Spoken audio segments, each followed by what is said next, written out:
Neste episódio de Discovery na Escola, conheça 2 líderes que mudaram seus países em Reforma a todo custo. Primeiro, vamos viajar para o Egito Antigo, onde um faraó transformou a arte e a cultura de seu povo em A Revolução de Akenaton.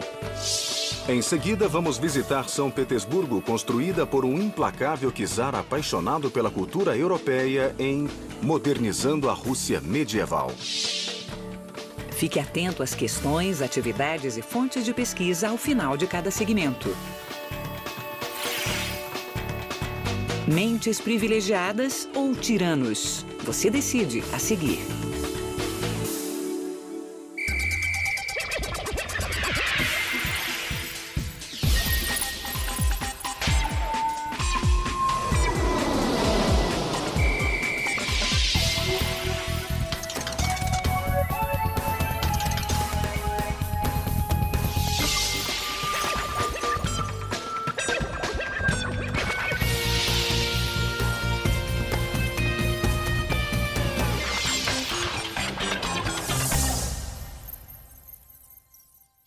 Ao assistir a primeira parte deste programa, reflita sobre as seguintes perguntas.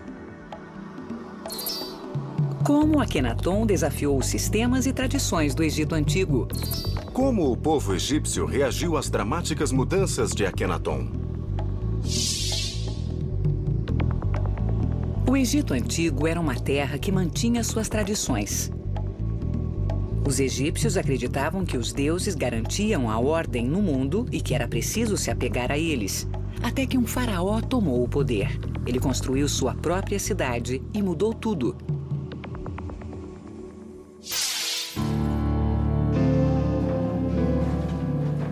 Egito Eterno.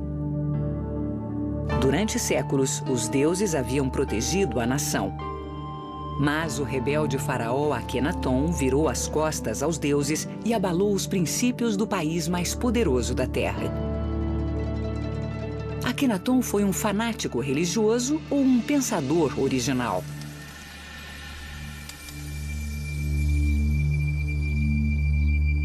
Parece que as pirâmides e templos do Egito vão durar para sempre, mas alguns monumentos desapareceram logo após sua construção.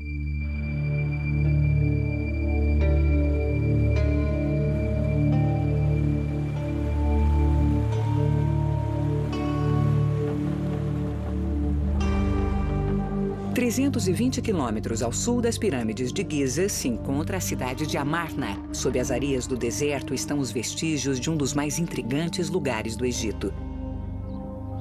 Estranhos eventos ocorreram lá há 3.000 anos.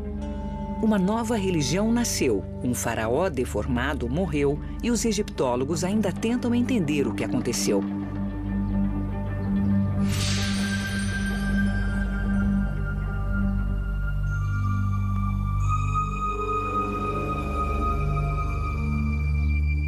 Ao final do século passado, Sir Flinders Petrie, o fundador da egiptologia moderna, desenterrou uma grande cidade perdida no deserto. Ela tinha tudo o que ele esperava: templos, palácios e ruas largas. Ainda assim, faltava alguma coisa. Não havia cenas do faraó derrotando seus inimigos marchando em batalhas. Também não havia cenas do faraó fazendo oferendas a centenas de deuses egípcios. Não havia deuses. Quanto mais Petrie escavava, mais ficava chocado. As representações do faraó eram disformes. Sua face era alongada, ele tinha seios, quadris largos e coxas inchadas. Por milhares de anos, os faraós haviam sido mostrados como jovens vigorosos e musculosos, prontos para a batalha. Era praticamente como se este faraó fosse uma criatura de outro planeta despejada no deserto egípcio. O que aconteceu aqui 1.300 anos antes do nascimento de Cristo? Para responder, temos que olhar para a família do faraó.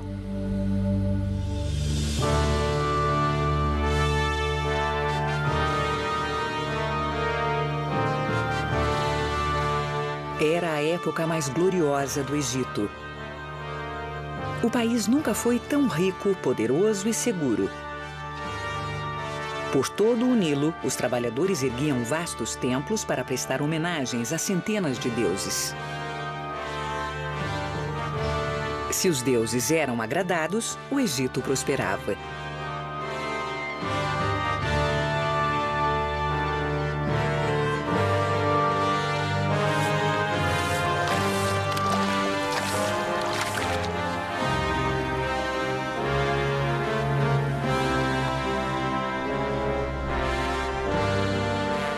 O pai de Akenaton, o faraó Amenhotep III, viveu no grande centro religioso de Tebas, a cidade do deus Amon, cujos depósitos com tetos arredondados ficavam repletos de grãos, óleo, linho e vinho, que pagavam os milhares de sacerdotes a serviço dos deuses. A religião era a principal indústria da cidade e bem no centro disto estava Amenhotep III. Suas duas estátuas colossais ainda podem ser vistas na planície de Tebas. Naquele tempo, elas guardavam o vasto templo hoje soterrado. Toda a glória e riqueza de Tebas seriam logo abaladas por uma revolução sem precedentes.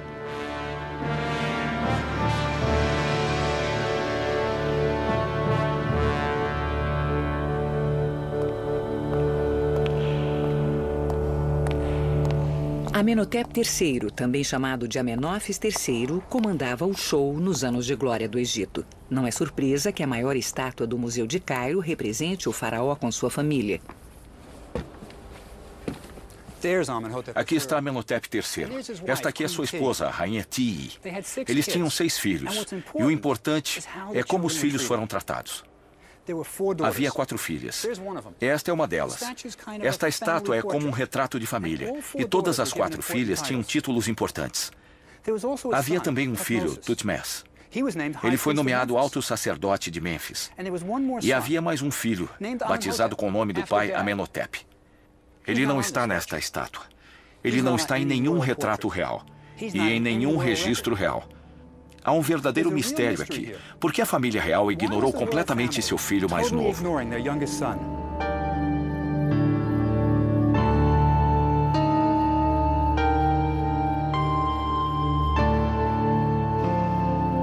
Enquanto seus irmãos recebiam títulos e honras, nada foi dado ao jovem Amenhotep.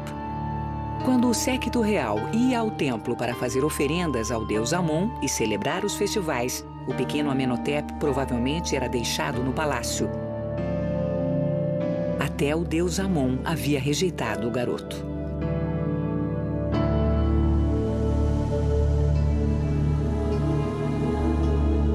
Assim, o jovem príncipe era excluído das cerimônias do templo, onde seus irmãos faziam ofertas aos deuses.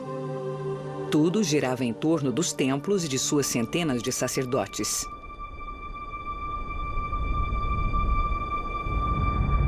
Este era um mundo que rejeitava o garoto. Mas as coisas estavam prestes a mudar. Depois do faraó, a pessoa mais importante da família real era a rainha Tii, a grande esposa do rei. Sua estátua mostra uma mulher poderosa do tipo que consegue o que quer. E sua ambição parecia estar focada em seu filho Amenhotep, que viria a mudar seu nome para Akenaton ao se tornar faraó. A rainha Tii queria que seu filho Akenaton fosse o faraó do Egito. O irmão mais velho de Akenaton havia morrido, mas havia outros candidatos ao trono. O faraó teve filhos com esposas de menor importância. Em circunstâncias normais, qualquer um deles poderia ser o faraó. Mas foi o filho considerado o patinho feio que se tornou rei. É um curioso capricho da história. E nós vivemos até hoje as consequências da determinação de Tii para colocar Akenaton no trono do Egito. Levado ao topo por sua mãe ambiciosa, o rapaz tornou-se o governante do Egito. Mas uma pessoa tão rejeitada seria que tipo de faraó?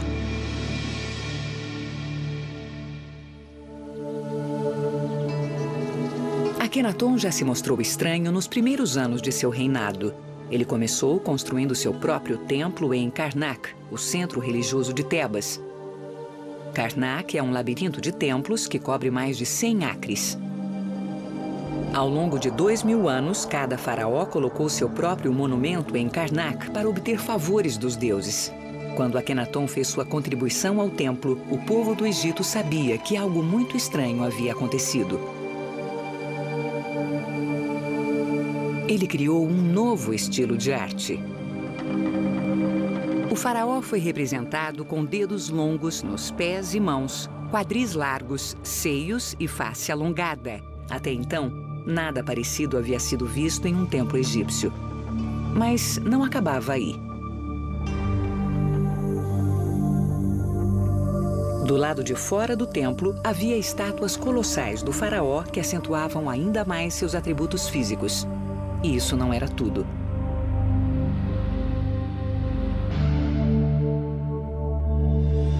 O templo foi coberto com figuras de Aton, o disco solar, com seus raios terminando em mãos segurando Ankhs, o hieróglifo que significa vida. Não havia Amon e nem os outros deuses egípcios. Eles foram substituídos pelo disco solar. As pessoas devem ter se perguntado, onde estão os outros deuses? Eles logo saberiam. Akenaton declarara pela primeira vez na história que só havia um Deus. 2000 anos de religião egípcia foram colocados abaixo.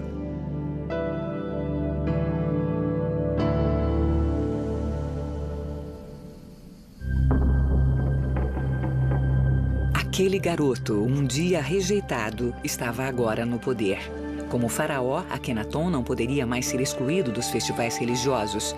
Na festa de Opet, as estátuas dos 3 principais deuses de Tebas, Amon, Mut e Khonsu, foram levadas do templo de Karnak para o templo de Luxor. A ocasião exigia muitos dias de dança, canto e festa. Eu sempre quis saber por que Akenaton mudou tudo. Ele era rei do Egito, por que criar confusão? Mas se estivermos certos quanto a ele ter sido um filho rejeitado, isso explica tudo. Ele era como a Cinderela. Quando seus irmãos iam para os festivais religiosos, ele ficava em casa. E veja o que ele perdia.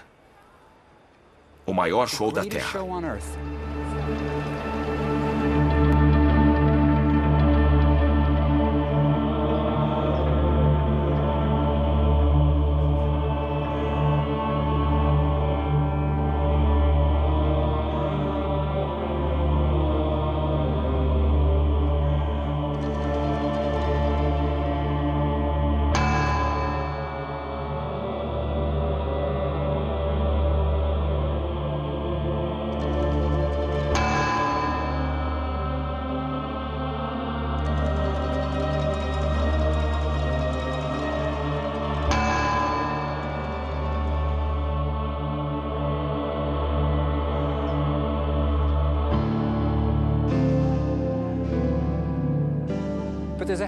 Mas há um final feliz, pelo menos por enquanto. Akenaton torna-se rei do Egito. E com o seu poder, ele pode fazer tudo. Ele vai rejeitar os deuses de Tebas, que na verdade nunca foram seus deuses. Ele terá seu próprio Deus que o ama, Aton. Ele vai pegar sua nova religião, seu Deus, e vai deixar Tebas e toda uma infância sofrida para trás. Ele vai dar início a um novo mundo. A única pergunta é onde?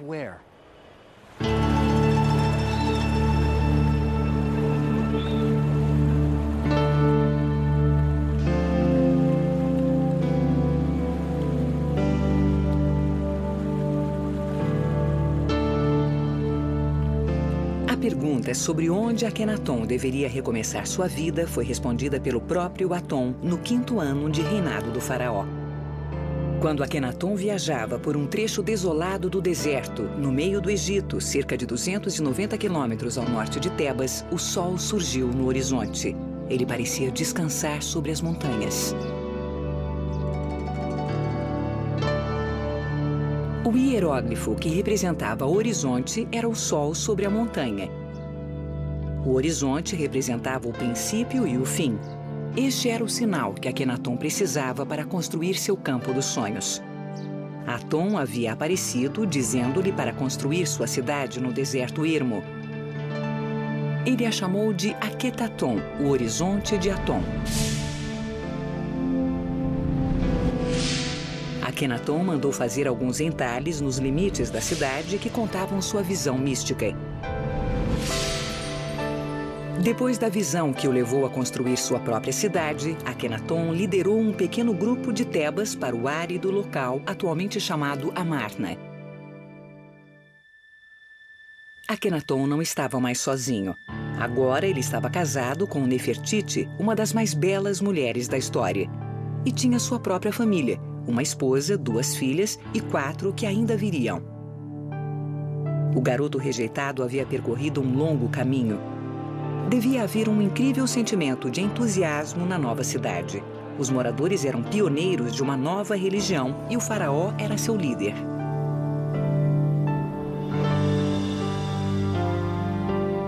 O fato foi um divisor de águas na história do mundo e Akhenaton o seu pivô.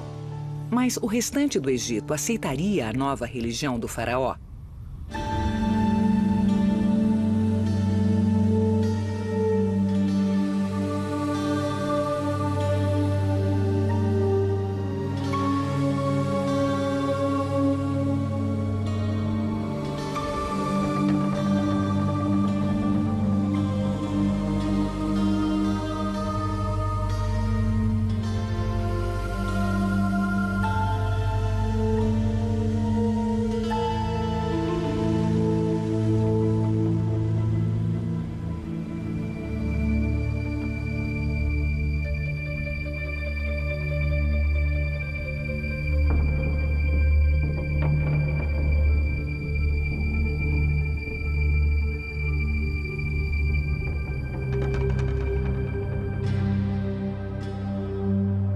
Os sacerdotes se faziam a mesma pergunta: o que será de nós com Aton sendo o único Deus?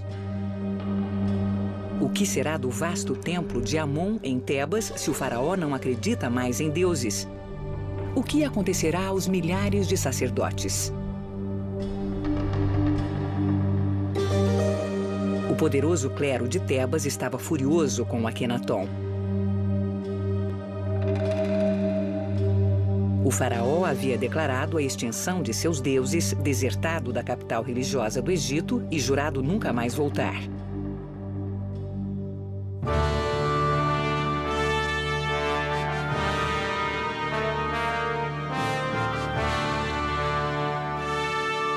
A religião não foi a única coisa a ser mudada por Akhenaton. Uma tradição artística de milhares de anos desapareceu. Antes de Akhenaton, a arte egípcia permanecera a mesma por séculos. No Egito, a intenção da arte era a eternidade e as mudanças eram evitadas. Uma estátua de um faraó do ano 2500 a.C. não é muito diferente de uma feita 2000 anos depois.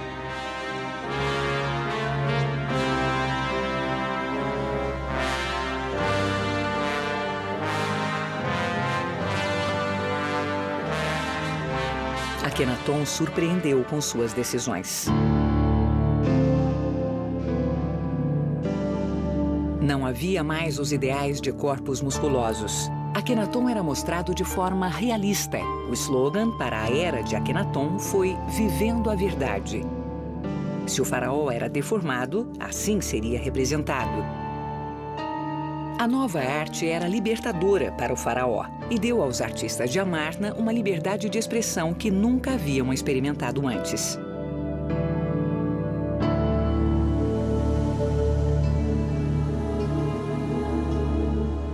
Cenas da família real poderiam ser feitas sem amarras às tradições. Os membros da família eram mostrados informalmente, se beijando, se tocando e fazendo refeições juntos. A privacidade dos faraós nunca foi invadida no Egito Antigo. Akhenaton permitiu isto.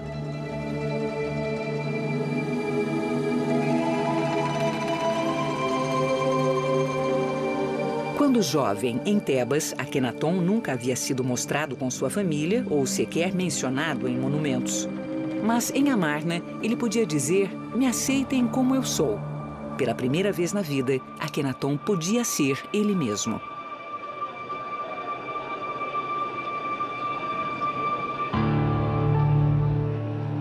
Em sua cidade sagrada, no meio do deserto, Akenaton livrou-se do sofrimento da infância em Tebas.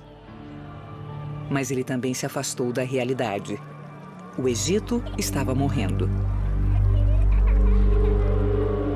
Por mais de 10 anos, Akenaton viveu em sua amada Amarna, com os pensamentos voltados somente para a religião e para seu Deus pessoal. Ninguém estava preocupado em governar o país.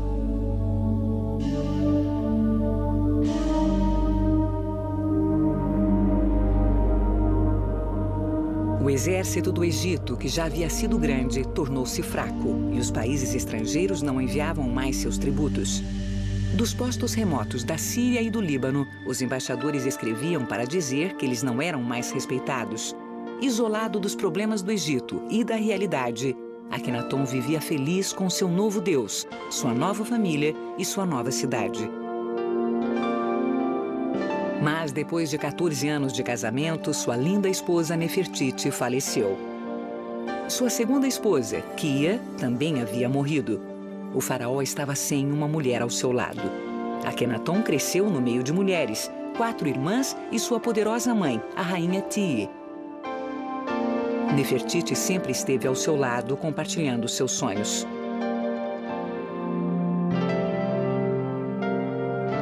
Kia, também uma bela mulher, havia sido importante para o faraó, tendo ganhado seu próprio templo.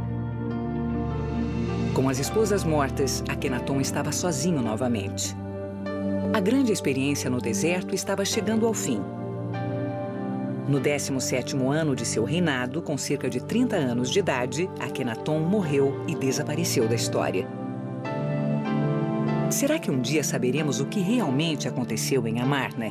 Akenaton se parecia mesmo com suas estátuas?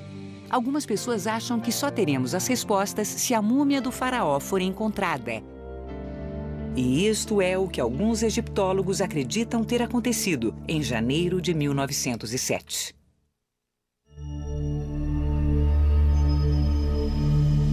De todas as múmias de reis já descobertas, nenhuma causou mais controvérsia do que a encontrada na tumba 55 do Vale dos Reis. No início do século XX, Theodore Davis, um milionário americano, fazia escavações no Egito e descobriu uma tumba onde um sepultamento do período de Amarna havia sido refeito. A tumba estava claramente inacabada e o enterro foi feito às pressas. Painéis de madeira decorados foram encontrados pelo chão e recostados nas paredes. Estes painéis traziam imagens danificadas de Akenaton cultuando o disco solar, além do nome da rainha Tii. Em um nicho, havia 4 jarros de alabastro com os órgãos internos da múmia.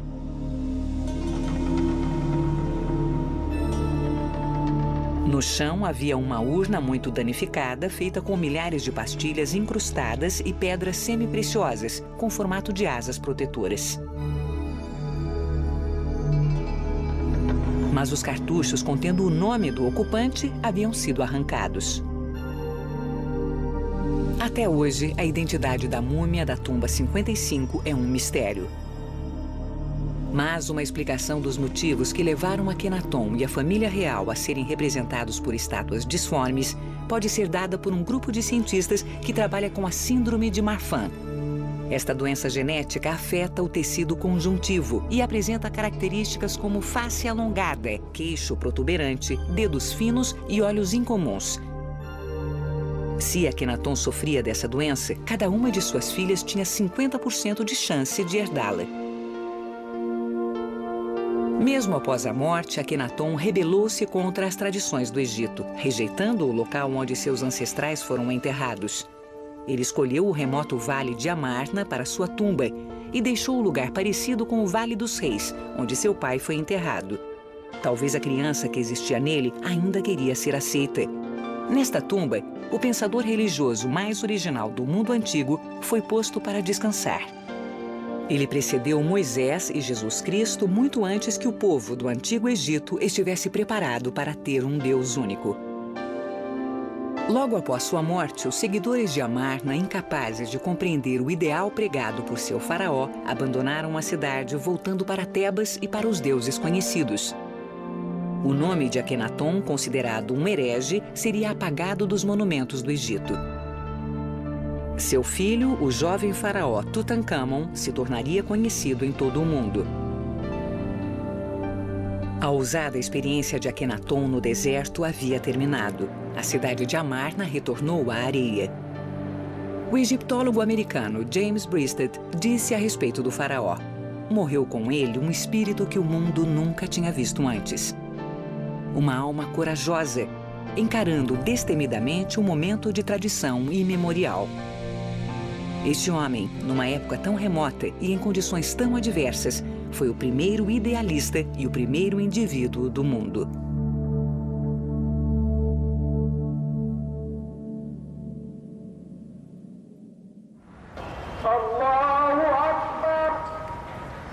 Há 3.000 anos, o rebelde faraó Akenaton insultou os habitantes do Vale do Nilo, pregando o culto a um único Deus. Menos de 100 anos após a morte de Akenaton, Moisés pregaria a um único Deus aos israelitas, às margens do Nilo.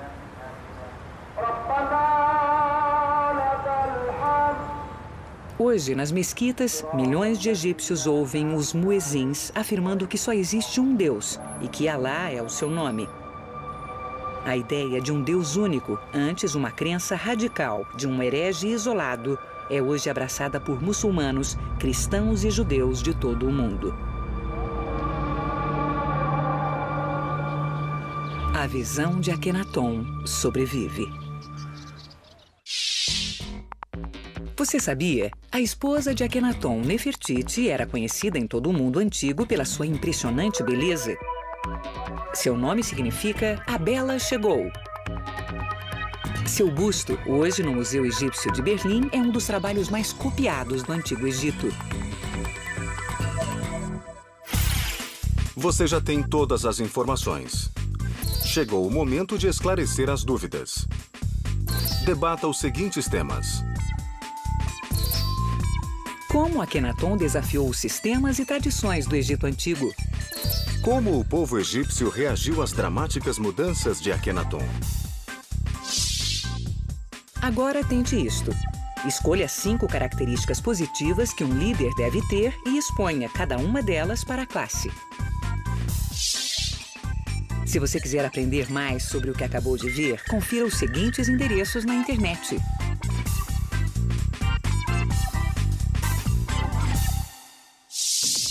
Enquanto você assiste a segunda parte deste programa, reflita sobre as seguintes perguntas. O que Pedro o Grande aprendeu com suas viagens a outros países europeus?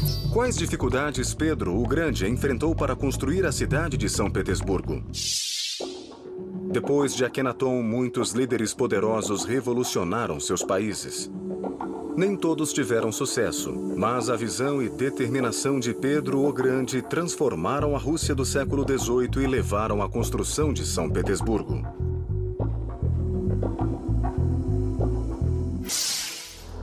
Na vasta e desolada planície russa, o tempo significava pouco. Uma nova era, o século XVIII, estava nascendo. Enquanto a maior parte da Europa vivia um período de progresso, a Rússia estava parada no tempo. Naquela época, ninguém sabia, mas em 1682 acontece algo que finalmente vai obrigar a Rússia a mudar. Um evento que marca o começo de uma extraordinária ascensão de poder. A ascensão do czar Pedro. Este gigante de 2 metros de altura trará mudanças igualmente gigantescas para alinhar a Rússia ao restante da Europa. Mas a tarefa não será fácil. Com 8 milhões de camponeses, a Rússia é uma relíquia da Idade Média.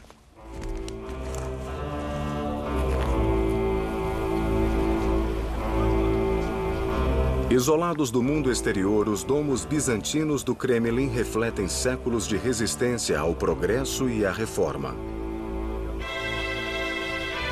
O Palácio dos Romanovs permanece como um firme símbolo da inabalável dominação dos czares. Eles têm o poder de vida e morte sobre milhões. Seu desejo é lei. Mas mesmo na longa história da Rússia, poucos governantes lutaram pelo poder. O reinado de Sofia Romanov começou como terminaria, banhado em sangue. Em 1682, o czar reinante morreu, deixando seus 2 irmãos mais novos como herdeiros. Sua irmã Sofia tomou a iniciativa.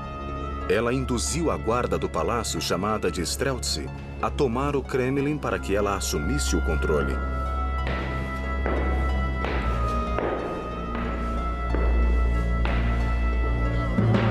Arrancados de suas camas e caçados como animais, os inimigos de Sofia são assassinados sem piedade.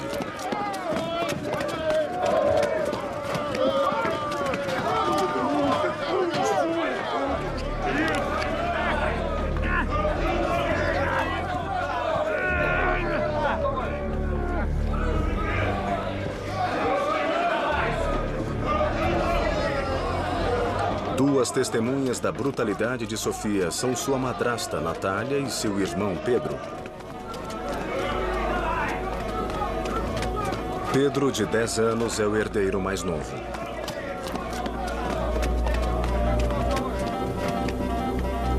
Outro herdeiro é Ivan, que aos 16 anos tem mais direito ao trono. Mas sua saúde é frágil e sua mente infantil não evoluía. Como um dos herdeiros é muito jovem e outro muito fraco, uma decisão incomum é tomada. Os irmãos vão dividir a coroa, tendo Sofia como regente. Em uma cerimônia única, os 2 jovens foram sagrados como czares. Mas o tempo corria no regime de Sofia.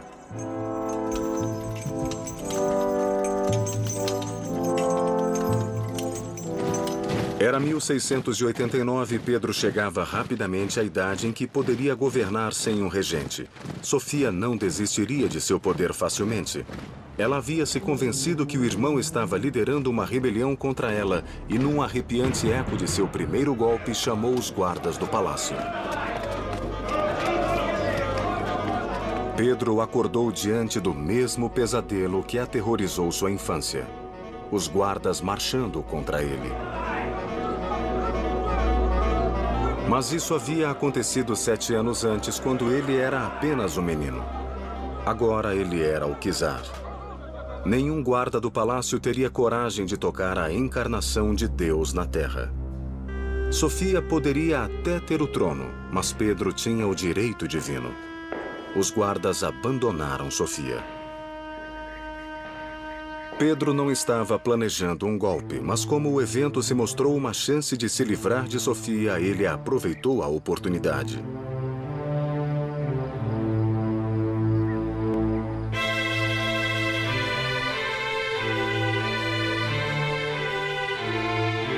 Ela foi banida para um convento fora de Moscou, de onde não sairia mais.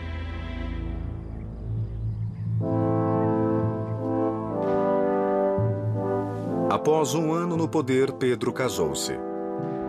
A escolhida, Evdokia, era tímida e inculta, mas se mostrou uma esposa obediente e lhe deu um filho.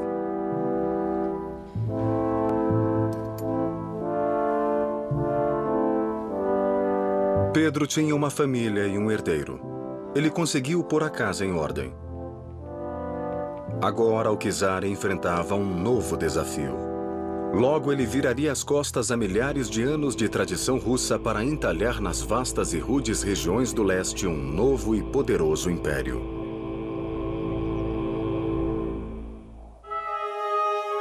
A Rússia estendia-se das fronteiras geladas da Suécia pelas regiões selvagens do Oriente até os limites do Oceano Pacífico.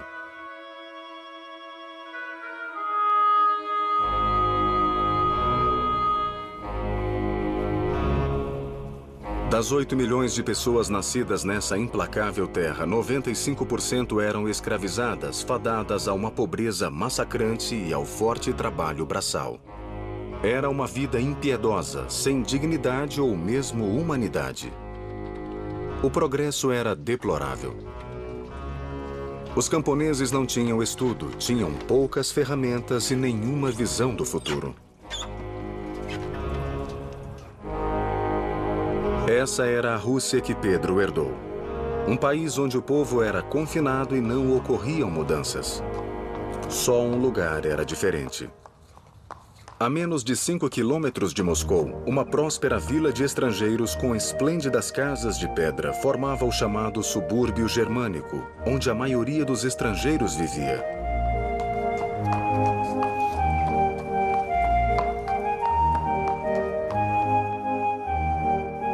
Do subúrbio germânico vieram os mais engenhosos instrumentos.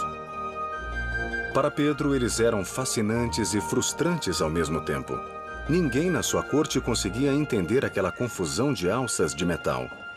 Mas então o subúrbio ofereceu seu maior presente: um homem com a capacidade de explicar. O mercador holandês Frans Timmerman trouxe a tecnologia à vida.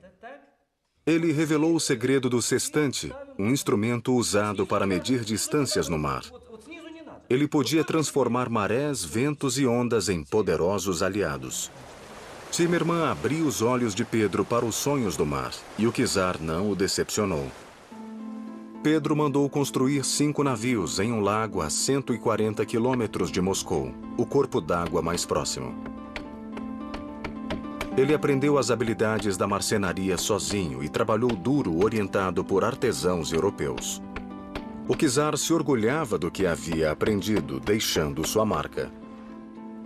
Pedro iniciou uma trajetória extraordinária. Se antes algum czar havia deixado os limites da Rússia, teria sido em nome da guerra. Mas Pedro estava embarcando em uma missão diferente. Ele estava indo roubar ideias, conhecimento e mentes talentosas pela Europa. Em março de 1697, Pedro deixou Moscou. A pompa e cerimônia também foram deixadas para trás.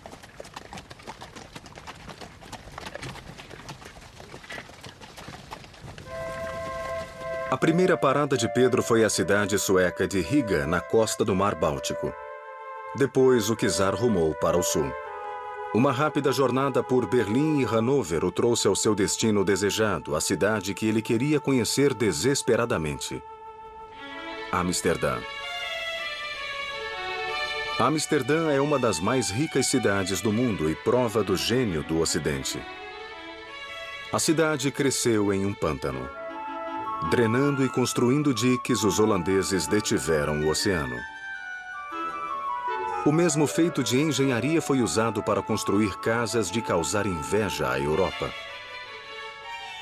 Fileiras de casas margeavam uma rede de canais, por onde as pessoas e as mercadorias cruzavam a cidade. Mas a beleza dessa arquitetura e o suave movimento de suas águas contradiziam a força de Amsterdã. O segredo da riqueza da Holanda era sua frota de 4.000 navios mercantes, maior do que a frota de todos os outros países europeus juntos.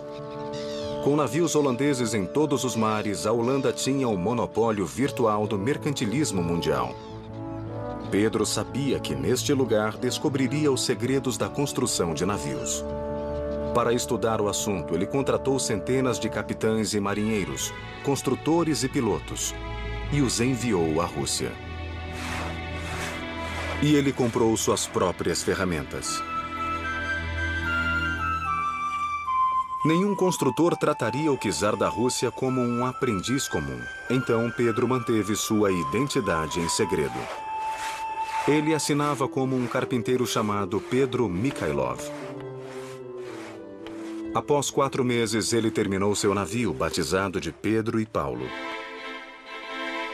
A convite do rei William III, ele navegou para Londres, onde o arquiteto Sir Christopher Wren estava construindo a Catedral de St. Paul.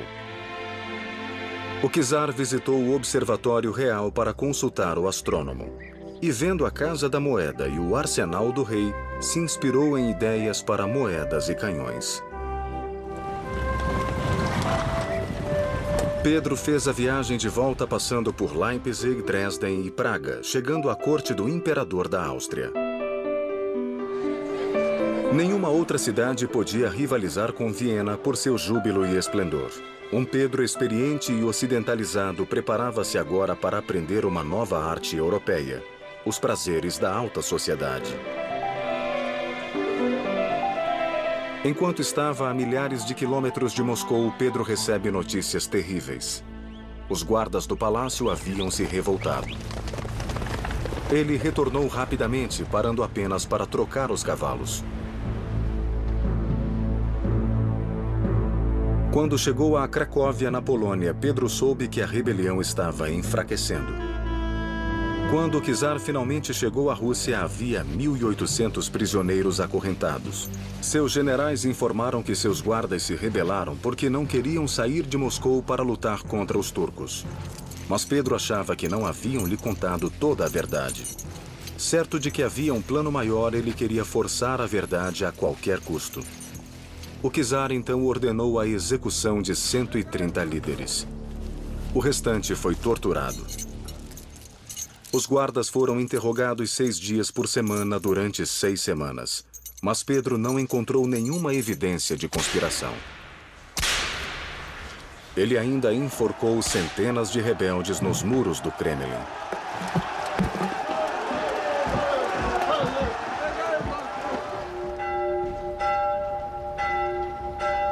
Pedro encontrou oposição de seus seguidores, mas ainda iria provocar a ira de um inimigo maior: Deus e a Igreja.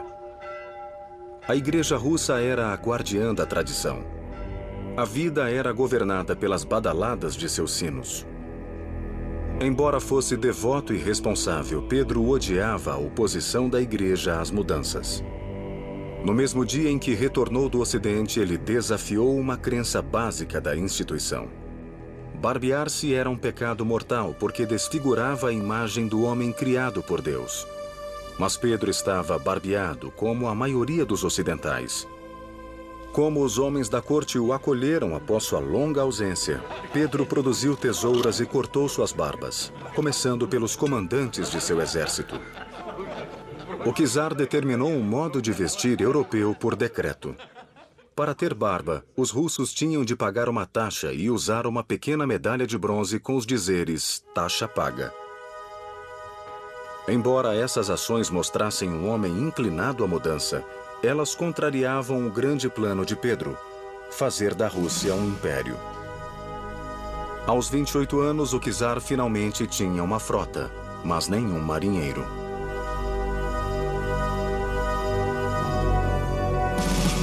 Então Pedro olhou para o oeste em direção à Suécia.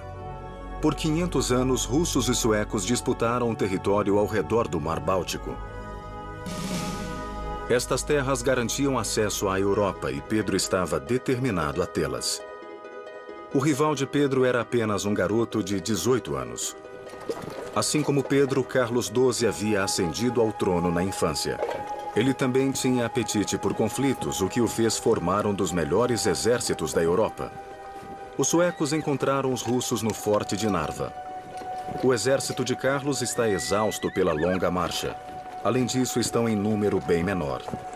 Para cada soldado sueco, Pedro tem 4 russos. Mas a audácia é a marca de Carlos. Ele ataca os russos.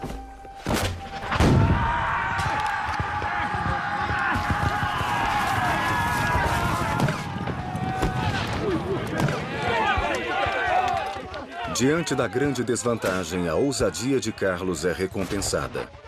A Suécia vence. A Rússia agora está aberta a invasões. Até Moscou está vulnerável.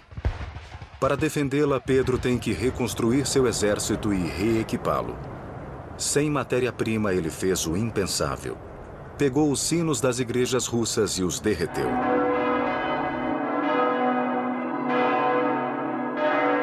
Pedro transformaria o bronze sagrado em novas armas diabólicas. Para muitos era sacrilégio, mas para Pedro era progresso.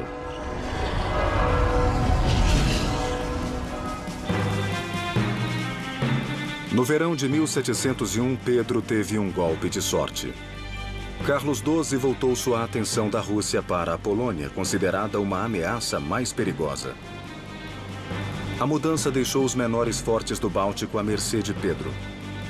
Em uma única noite, ele bombardeou o forte de Nyanskans. Este caiu e Pedro teve o que queria: uma saída para o Mar Báltico. O czar se sentiu triunfante. Para celebrar, anunciou a construção de uma cidade. A terra estava molhada e enlameada, mas as imagens de Amsterdã, construída em um pântano drenado, estavam frescas na memória de Pedro. Se os holandeses conseguiram, ele também conseguiria. São Petersburgo foi construída sobre lama e ossos. Pedro assistiu a cada estágio da construção de uma cabana de 3 cômodos. Ele não via o prenúncio do fracasso, mas sim uma cidade emergindo com um forte e um porto. Uma cidade de onde ele lançaria seu império. Mas nem todos compartilhavam este sonho. Os russos pagavam pelo elevado custo da construção com vidas e dinheiro. Quando Pedro mandou cada nobre da região construir um palácio de pedra na distante São Petersburgo, a imensa despesa tirou 2/3 de sua riqueza. Tudo precisava ser importado, inclusive as pedras. Cada carruagem trazia uma remessa nova. Também havia carência de habitantes. Como nenhum russo iria querer morar num pântano por vontade própria, o czar convidou sua corte a mudar para a nova capital. Já que seria perigoso recusar o convite, todos aceitaram.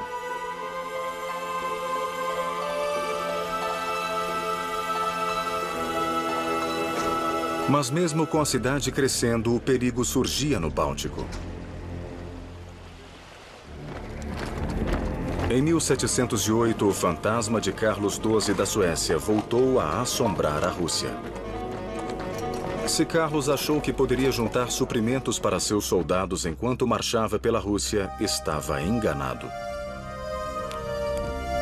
Pedro se adiantou e, por onde o exército sueco iria passar, criou um cenário de desolação. Vilas foram despovoadas e destruídas. Para onde Carlos olhasse, achava apenas ruínas. Pela Rússia, nenhum sacrifício era grande demais. Em 1709, os 2 exércitos se encontraram em Poltava. Conforme os suecos avançavam, sua sorte ia de mal a pior. Pouca coordenação entre seus generais deixava seu principal exército em desproporção de 5-1. Ao meio-dia, a vitória era de Pedro. Carlos XII foi obrigado a fugir em um cavalo emprestado e procurar abrigo na Turquia. A Suécia jamais seria forte o suficiente para ameaçar Pedro e a Rússia. O confronto final de Pedro o Grande não seria com um monarca externo, mas com alguém de sua própria família. Como um conquistador, ele não era desafiado, mas como pai era um fracasso. Sua relação com seu filho Alexis é fria e distante. Alexis é o oposto de Pedro, fraco, devoto e conservador. Então Pedro dá um ultimato. Alexis precisa se fazer digno de reger a Rússia ou deve servir a Deus como monge. Alexis escolhe uma terceira opção. Ele foge. Vai para Viena e em seguida para Nápoles, onde se esconde. Mas os ministros de Pedro o caçam e o arrastam de volta à Rússia para encarar a fúria de seu pai.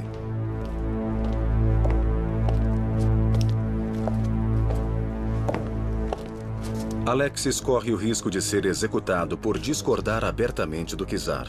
Mas Pedro concorda em poupar sua vida com 2 condições. Alexis precisa mostrar interesse pelo trono e nomear pessoas. As ações de Pedro eram extremas. Ele suspeitava de um plano maior. Meses depois, Pedro descobre que seu filho planejava afundar a marinha e abandonar São Petersburgo quando se tornasse czar. Alexis é julgado por traição e é torturado. Em seu último ato de desafio, Alexis morre antes de poder ser executado, provavelmente devido à tortura. Apesar de seus defeitos, nenhum outro monarca russo conquistou tantas coisas quanto Pedro. Ele tinha visão para conceber grandes mudanças e energia para realizá-las. Seu reino foi de uma contínua expansão territorial.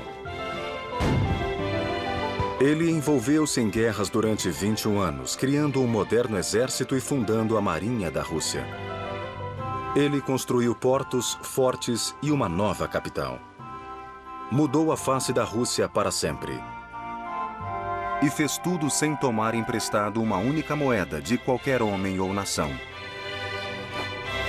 Ele realizou tudo com o sacrifício de seus mais humildes aliados e, em última instância, dele mesmo.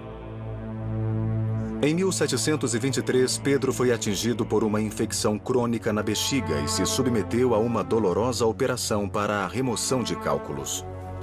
Sua recuperação parecia e ele terminou seu duro projeto visitando fortificações na costa do Mar Báltico. Mas uma vida de determinação singular teve fim com um momento de descuido pessoal. Em novembro de 1724, Pedro mergulhou no mar para resgatar alguns de seus soldados de um navio afundando. Ele pegou um resfriado que se transformou em febre. Retornou para São Petersburgo enfraquecido. Sua antiga infecção havia voltado. Numa dor insuportável, Pedro implorou pela absolvição de seus pecados em nome do bem que ele tinha tentado fazer ao seu povo. Отвратились от грех моих вся беззаконие моя, очисти. Сердце чисто созижди во мне, Боже, дух прав обнови во утробе моей, не отвержи меня от лица Твоего. Na manhã de 28 de janeiro de 1725, Pedro entrou em coma e morreu. O que levou Pedro a fazer o que nenhum russo havia feito? Ele levava consigo um brasão com a seguinte inscrição entalhada: Eu sou um aluno e preciso ser ensinado. Ele teve a humildade de aprender com suas próprias mãos e a arrogância de acreditar que poderia ensinar uma nação a abandonar seu passado e abraçar o futuro. As lições deste gigante levaram uma nação igualmente gigante para frente e para dentro de um mundo que o czar mudaria para sempre. Eu o vejo em todos os lugares, escreveu um russo. Eu me recuso a acreditar que havia apenas um Pedro o Grande e não vários dele. Você sabia? Pedro o Grande mudou a capital da Rússia para São Petersburgo em 1712, fazendo do francês e não do russo sua língua preferida na corte. Somente em 1918, os bolcheviques mudaram a capital para Moscou novamente.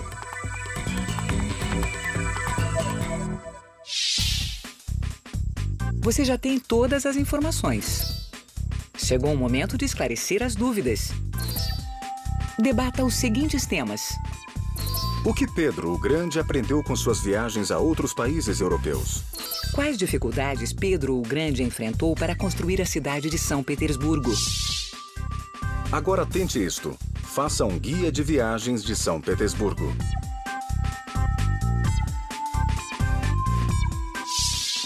Esperamos que você tenha gostado deste Discovery na Escola Reformista.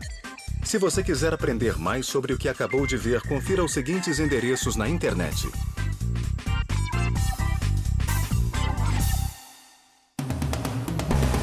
Versão brasileira Vox Mundi.